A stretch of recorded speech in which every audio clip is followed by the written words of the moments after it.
المتغيرات في مجتمعه ومحيطه. تجلى هذا في تجاوب المؤسسة الملكية وتوصف بالمخزن في الخطاب السياسي المغربي في إصدار دستور جديد تجاوبا مع مطالب الإصلاح في البلاد قبل 6 سنوات. وأخيرا أظهر الملك محمد السادس حسما في معالجة أسباب الاحتجاجات التي تشهدها منطقة الحسيمة منذ أكتوبر الماضي، وأمر الحكومة بالتحقيق في أسباب عدم تنفيذ المشاريع التنموية في هذه المنطقة. تقرير محمد إبراهيم ونعود. قضية الحسيمة على رأس الأوامر الملكية في المغرب. الملك محمد السادس يترأس اجتماعا لمجلس الوزراء ويعرب عن استيائه من عدم تنفيذ المشاريع التي يتضمنها البرنامج التنموي في الحسيمة شمال البلاد، ويوقف إجازات وزراء ويطلب تحقيقا في القضية. خطوة وصفت بأنها موقف حاسم من الملك في إطار الإجراءات العقابية التي لن تستثني أحدا في قضية تعطيل مشاريع منطقة الريف وتحديد المسؤولية عن التقصير. ومنذ عام 2015 أطلق المغرب أكثر من 500 مشروع في الحسيمة عرفت باسم الحسيمة منارة المتوسط بقيمة تعادل نحو 700 مليون دولار، إلا أن المشاريع رافقتها بيروقراطية في بعض محطاتها وتأخر في التنفيذ بسبب سوء إدارة المشاريع من قبل بعض المسؤولين. وتشهد الحسيمة احتجاجات منذ أكتوبر تشرين الأول الماضي للمطالبة بتحسين أوضاع المنطقة التي يرى سكانها أنها مهمشة. واتخذت المظاهرات مع الوقت طابعا اجتماعيا وسياسيا. تدخل العاهل المغربي محمد السادس بشكل مباشر على خط الأزمة من خلال مجلس الوزراء يراه مغاربة دليلا على جدية رسمية في معالجة الأزمة وعلى تحميل الوزراء المسؤولية عن إنجاز المشاريع متأخرة أمام المواطنين والملك. منذ ربيع 2011 تعامل ملك المغرب مع تطورات في بلاده في إطار برنامج إصلاح واسع أطلقه حينها بما عرف بمبادرة الملك محمد السادس، دل كما يبدو على حرص في التعامل بمرونة مع متغيرات الواقع الاجتماعي والسياسي في البلاد. فشهد المغرب عام 2011 إصلاحات دستورية مهدت لانتخابات برلمانية ديمقراطية عام 2012 تصدرها حزب العدالة والتنمية ذو المرجعية الإسلامية، وتبعها انتخابات جهوية وبلدية في عموم البلاد. لم يقتصر ما يمكن تسميته بالنموذج المغربي على التعامل مع المتغيرات في الوضع الداخلي فقط، حيث يسجل للمغرب الدور الذي قام به في تهدئة الأزمات في بعض الدول العربية، حيث رعى اتفاق الصخيرات بين الفرقاء الليبيين عام 2015. كما حرص العاهل المغربي على فتح خطوط تواصل مع القارة الإفريقية من خلال زيارات متعددة في دول القارة، بعدما أنهى القطيعة مع الاتحاد الإفريقي. وأرسل العاهل المغربي خلال زياراته تلك لبنات أسس جديدة للتعاون بين دول الجنوب بمشاريع تنموية واقتصادية لم تغفل الأبعاد الثقافية والإنسانية والاجتماعية.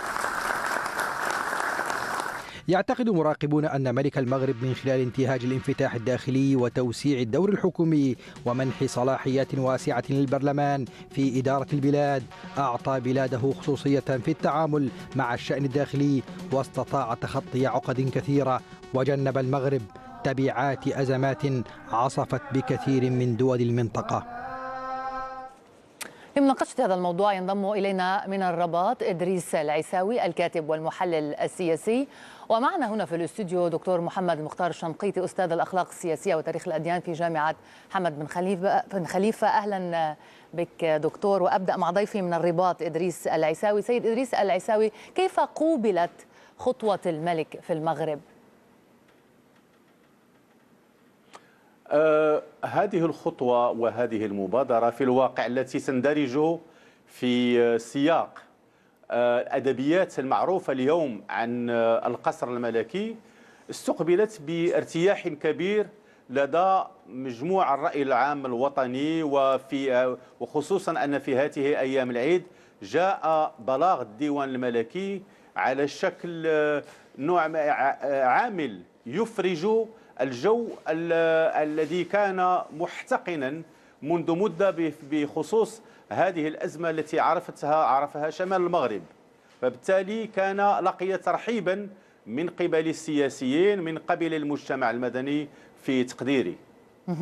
دكتور شنقيطي، ما دلالة أن يتدخل الملك بهذا الشكل وينصت للشارع ويتدخل في الوقت المناسب بحيث يمتص، كما قال ضيفي من الرباط، يمتص غضب الشارع ويعني يقدم له ما يريده؟ أنا أعتقد أن الملك المغرب الملك محمد السادس أدرك بحكمة أنه الاحتجاجات الاجتماعية علاجها هو مزيد من التنمية، كما أدرك من قبل أن الاحتجاجات السياسية علاجها هو مزيد من الحرية، كما رأينا مع بداية الربيع العربي حينما قبل الدستور. وهذا حقيقة هذا هو جوهر علاج الأزمات العربية التي نعيشها اليوم، مزيد من الحرية لامتصاص الأزمات السياسية، مزيد من التنمية لامتصاص الأزمات الاجتماعية، والتحقيق في المقصرين. يعني بالضبط هو ما يترتب على ذلك من إجراءات داخلية في المغرب سواء يتعلق بالحكومة وغيرها يدخل ضمن هذه الرؤية. وهذا حقيقة هو أهمية النموذج المغربي في التعاطي مع الأزمات على عكس كثير من الدول العربية الأخرى للأسف التي خرجت الأمور فيها عن السيطرة بسبب تأجيل الإصلاح أو الوقوف في وجه الإصلاح. دلالة هذا هو أن هنالك نموذجا يمكن أن تستفيد منه دول عربية كثيرة وتتجنب المسار الصعب والسبل المتعرجة ذات الثمن الفادح جدا في السير إلى طريق الإصلاح.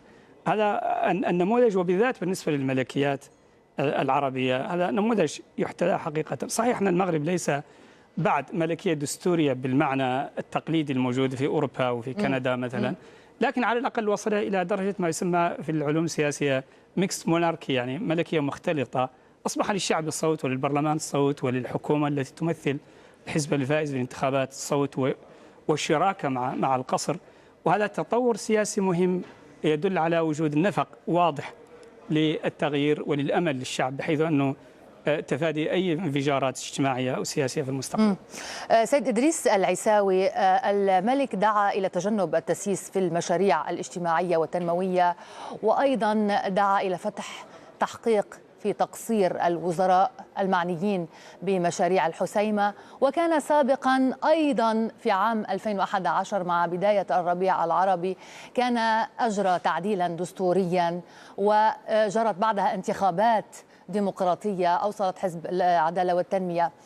إلى أي حد تعامل برأيك الملك المغرب بانفتاح بحيث جنب البلاد ما حل ببلاد أخرى لم يتعاطى حكامها بنفس الطريقة؟ نتذكر جميعا على أنه ما وقع في إطار أحداث ما يعرف بالربيع العربي كانت ردة فعل الملك بكثير من المرونة والذكاء السياسي، أنه استوعب الخطاب الذي أتى من الشارع، لم يضر يعني لم يجعل ظهره أمام هذه المطالب، بل تعامل معها بطريقة إيجابية وطرح يعني هناك خطاب بشهر مارس يعني 2011 وهو خطاب تاريخي كان فاصلا في السياسات العمومية من قبل ذلك، وحتى على مستوى التموقع كنظام للحكم، فكان هذا التجاوب. لكن أعتقد ما وقع في الحسيمة منذ 8 أشهر أثار حفيظة الملك. لماذا؟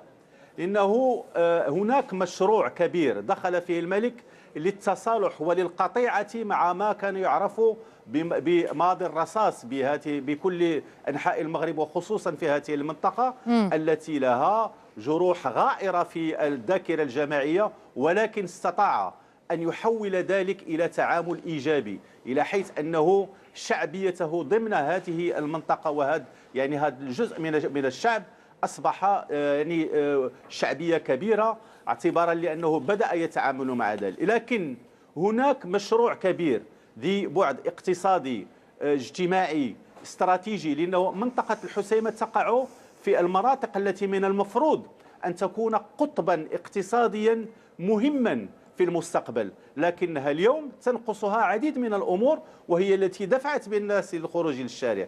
وهذا ما حز في نفس الملك أن تكون هناك مقاربة، أن يكون مشروع ولا يتم تنفيذه.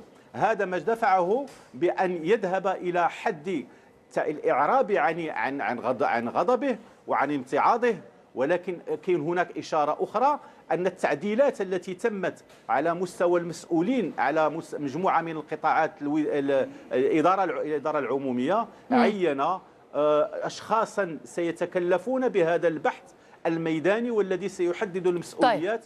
وأنا أنتظر أنه عمليا ستكون الأمور ستذهب في طريق تصحيح بانتظار ذلك، هذه المنطقة. لأنه طلب فعلا أن ترفع إليه نتيجة التحقيق، وحتى قطع إجازة الوزراء في الصيف. دكتور شنقيطي، هذه الإجراءات كلها التي تحاسب المسؤول عن عدم إتمامه عمله، وأيضا بالسياسة الخارجية، الانفتاح على أفريقيا، الوزن الإقليمي التي يملكه المغرب، ما الذي يمكن أن يقدمه المغرب الآن على الصعيد العربي مثلا؟ لنختم بهذا السؤال.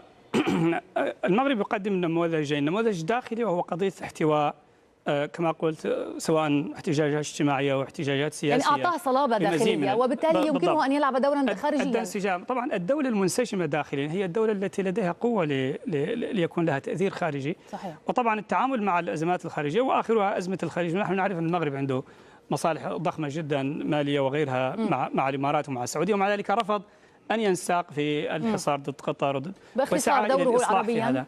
فدور المغرب عربيا مرة أخرى هو أن يكون نموذجا في الإصلاح الوقائي، الذي يلتقي به الحاكم والمحكوم في منتصف إصلاح وقائي. أختم بهذه الفكرة لأن الوقت انتهى داهمنا.